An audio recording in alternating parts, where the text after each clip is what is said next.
¿Crees que estas escenas son casos aislados? ¿Cómo te sientes al verlas? ¿Te parecen normales? Esto está pasando en tu universidad, en nuestra universidad, y no son casos aislados. Seguro que tú o alguno de tus compañeros os habéis visto afectados. A nosotros nos afecta sistemáticamente. ¿Y por qué nos afecta? En primer lugar, por discrepar públicamente, porque cada vez que alguien discrepa públicamente es señalado. En segundo lugar, por oponernos a las prácticas de los intolerantes, por oponernos a los piquetes violentos, por oponernos al pensamiento único, porque cada vez que alguien se opone a las prácticas de los intolerantes radicales es atemorizado. Intolerancia. Tenemos que acabar con esto entre todos. Para ello, ¿qué dos coses debemos recuperar de manera imprescindible? La primera, una veritable llibertat d'expressió a la universitat. Veritable, perquè avui realment no n'hi ha. No la hay cuando piquetes violentos te cortan el paso e impiden que accedas a clase.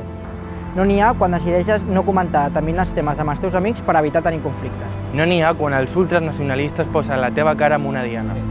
No la hay cuando recogen firmas para que nos expulsen de la universidad solo por pensar diferente. Nosaltres ho hem denunciat i ho denunciarem sempre. I tot i que se'ns assenyali per dir públicament que no estem disposats a tolerar aquestes situacions, sabem que ja estem trencant amb l'espiral del silenci. Nosotros apostamos por una universidad en la que todos, sin excepción, nos podamos expresar libremente dentro del respeto a los valores democráticos. Solo así podremos lograr ese pluralismo imprescindible en toda sociedad avanzada. En segundo lugar, debemos recuperar una verdadera neutralidad en las instituciones universitarias. Tampoco eso existe aquí, hoy.